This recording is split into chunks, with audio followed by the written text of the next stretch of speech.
Hey everyone, how you doing? I'm Jay, and I'm back today with another CarBuzz unboxing review, and this is the 2016 Range Rover Evoque. Oh, but first I want to give thanks to Jaguar of Sacramento, which is part of the Niello Company, for letting me come on down and film today. So let's get started. So I know you've all seen this vehicle, the Evoque, for several years on the road. It came out first in 2011, and it has been a massive success for Land Rover ever since. Just to give you an example, in its first production year, it sold 88,000 units. So you can imagine just how important this car is to Land Rover's bottom line. And for 2016, it has been given several updates. They call this a refresh. The front and rear lights have been updated, as well as the interior here. And today I'm going to talk to you about the latest things you get in this vehicle, and we're going to talk about the pricing as well, the competition, and just some overall conclusions that I come to regarding this compact luxury crossover. And luxury compact crossover. This is a huge segment in the US right now. These vehicles are selling like hotcakes. Generally speaking, compact crossovers like the Nissan Juke and the Kia Soul, which I did an unboxing review of as well, are big sellers too, but people like luxury. And this one has this nice blue metallic exterior paint that costs almost $600 extra. But I really like it, and as you saw in the sunlight there, it looks really good, but in the shade, it kind of comes across as more of a navy blue. It looks better in the sun. I'll definitely say that. And take a look at that rear glass there. It is kind of narrow, and it does give the driver some limited rear visibility, but, you know, it just makes this car look really good. These overall proportions. It's got 8.5-inch ground clearance, which is actually class leading amongst luxury compact crossovers. And remember, this is a Range Rover after all. It has to have some off-roading capabilities. It comes with these standard 18-inch wheels. You can also get optional 19-inch or 20-inch for $1,500 and $2,500 respectively. I would definitely go for at least the 19-inch wheels. The reason being, look at these 18-inch wheels, and I think there's too much space between the tire and the body, like the wheel arch area. There's just too much wheel well going on, and I think 19 inches would definitely make it look a bit better. So under the hood, this is a 2-liter turbo 4-cylinder engine. It's got 240 horsepower. It's paired up to a 9-speed automatic transmission. All-wheel drive is standard for all Evoques. But I want to point something out to you. This engine here, it's actually the exact same 2-liter turbo 4 that you get in the Ford Edge, and I believe also the Ford Explorer as well. It is essentially the EcoBoost engine.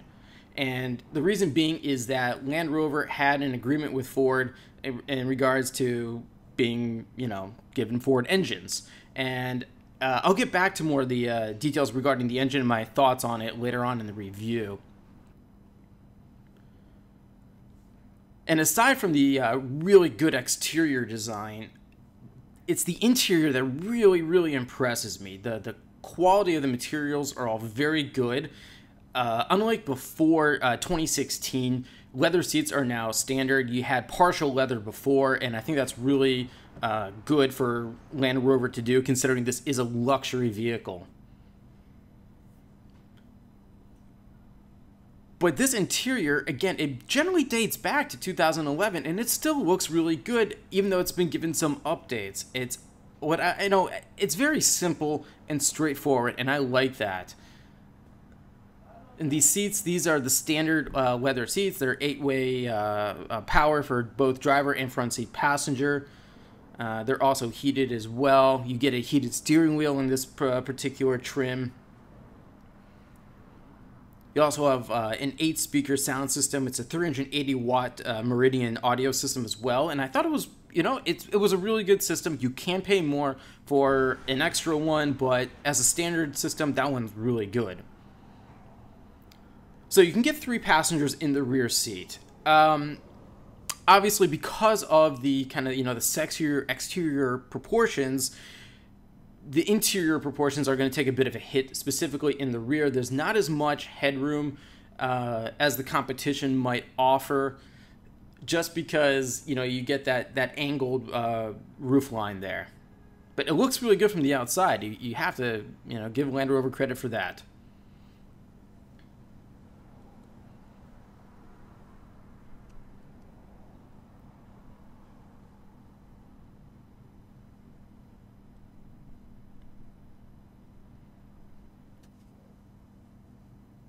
So this driver seating position, it's really good. I understand why people like crossovers as opposed to sedans. You have that higher seating position, and you do, feel safer on the road. And because this is a Land Rover, it has to have some off-roading capabilities. For an example, it comes with Land Rover's terrain response system. It's similar but not quite the same version found on the much more expensive Range Rover. But you have various driving modes to accommodate, if you go off-road, snow, mud, stuff like that. But this car it's much better on road. It's not a true off-roader. But let's hear this engine for a second.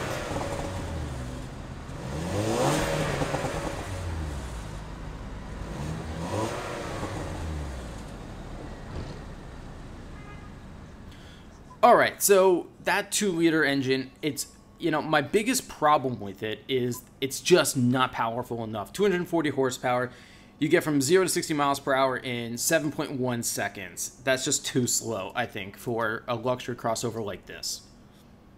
Fuel economy is actually pretty decent, 21 miles per gallon in the city, 30 on the highway, and a combined 24.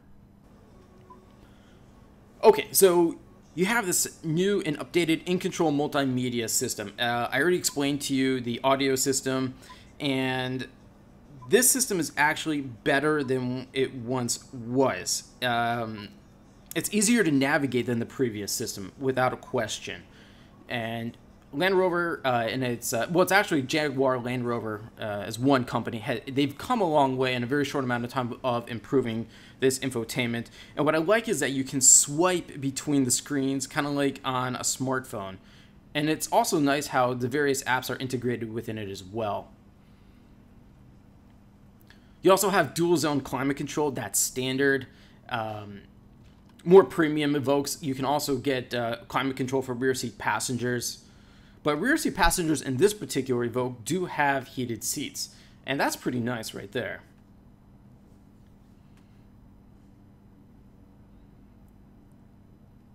So in terms of safety, all vehicles today, they have to meet very strict safety regulations, and this one is no different. It comes with 4-wheel anti-lock brakes, traction control, emergency brake assist, roll stability control, a rear view camera, all that important stuff.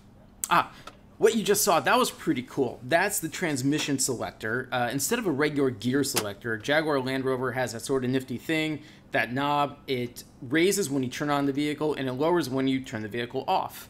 So, yeah, I like it. It's pretty cool.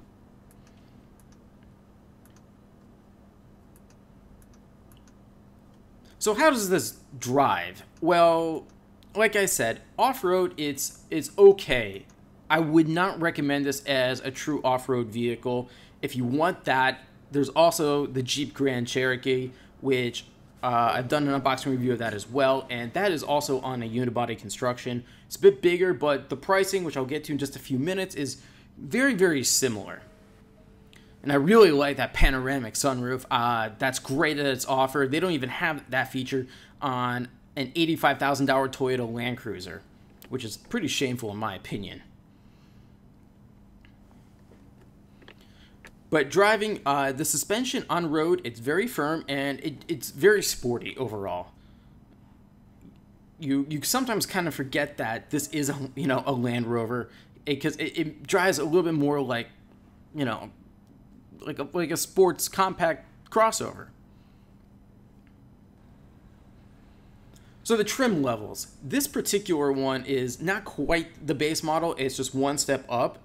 They come in the SE, SE Premium, HSE, HSE Dynamic, and the Autobiography. Those are all the exact same trim levels names as the rest of the Land Rover lineup, just like in the Range Rover.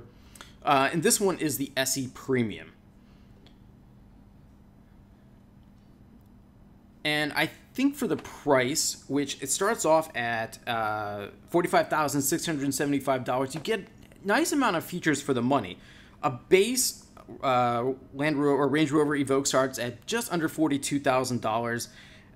This one right here with all the options, which was not that many, you got the driver assistant package, cold climate package, and that fixed panoramic sunroof.